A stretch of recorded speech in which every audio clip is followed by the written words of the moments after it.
This is Optimal Work Daily, episode 1315. What to Do When You Hate Your Job by Sarah Landrum with digtofly.com.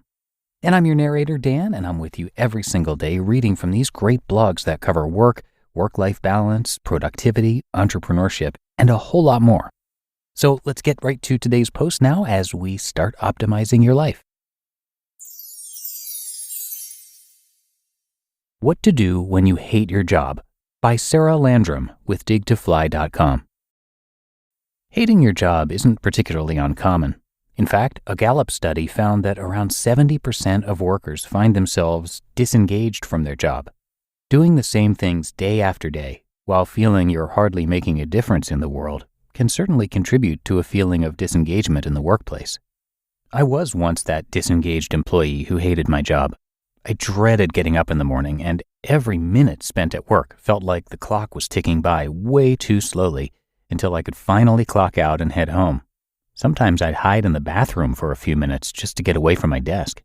I was miserable. Lucky for me, I wasn't trapped. That dreadful job was just for the summer, and I was lucky enough to go back to school at the end of the season. Unfortunately, many of those who don't enjoy their job can't simply get up and leave. Many factors, from a steady paycheck to a feeling of security, make it nonsensical for workers to leave, at least in the present. So what can you do when you hate your job but can't leave? 1. Pursue passions on the side.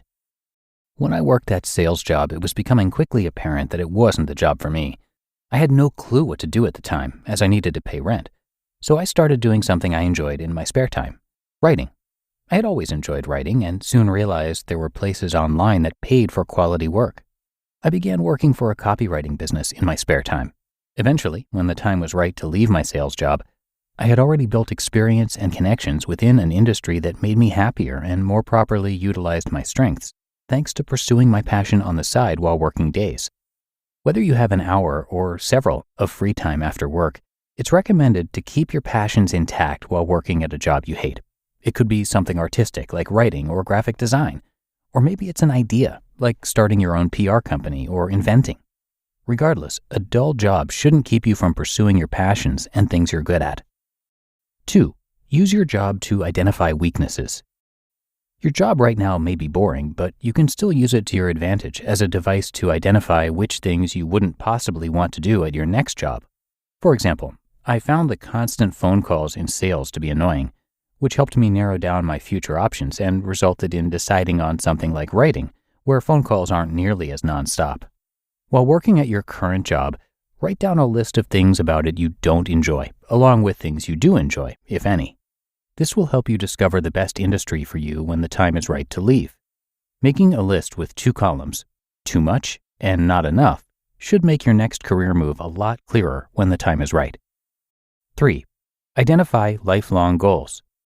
It's natural for humans to live day by day.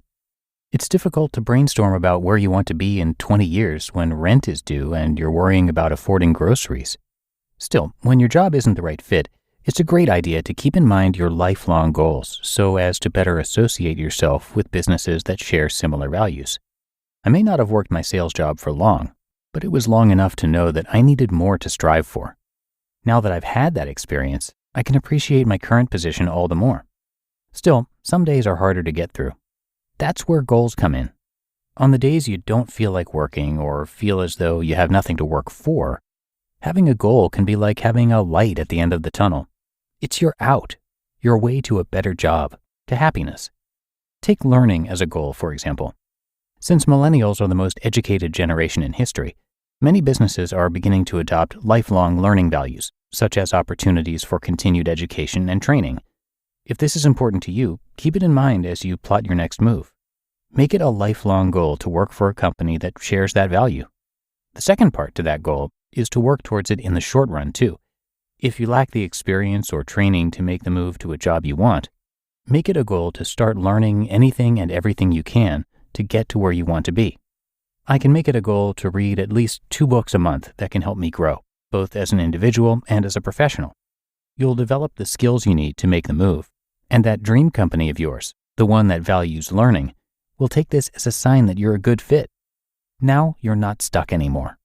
Your current job is also useful in this sense, since you can look at your current employer's general philosophy and workplace and identify areas you don't enjoy, such as an overemphasis on profits over community or a lack of communication from managers. Add these aspects to either the too much or not enough columns as well. And 4, consider staying but with adjustments.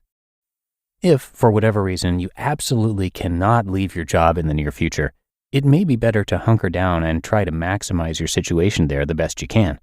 For example, if your job leaves you feeling unstimulated, speak with your employer about handling greater responsibilities. Not only will it make time go by quicker, but the more substantial responsibilities are a good look that can result in a pay raise down the line.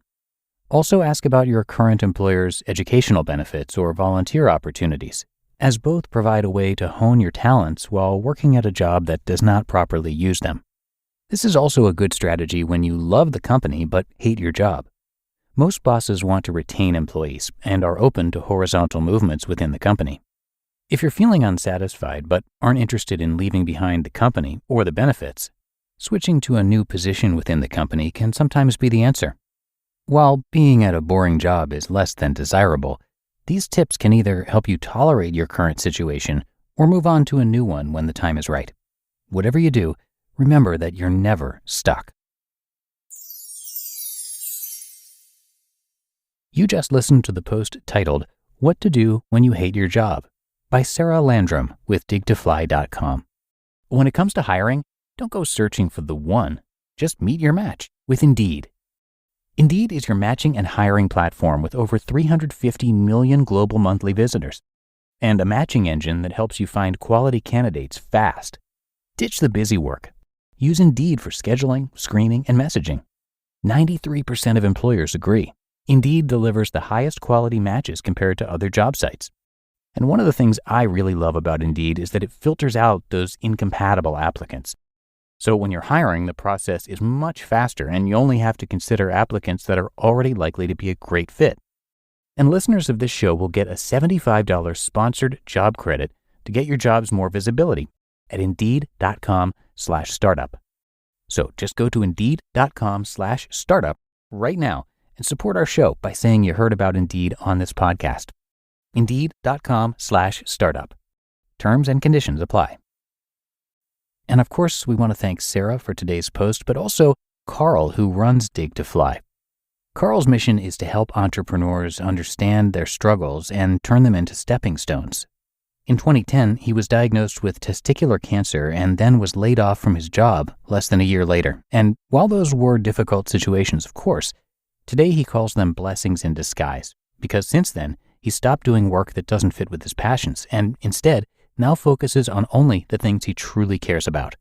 Carl is the author of the book Bring Gratitude and has a lot to offer on his site, which again is digtofly.com. I do have that linked for you in this episode's description.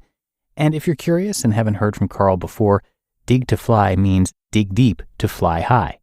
There's also a podcast. You can find the Dig to Fly podcast wherever you're getting your audio.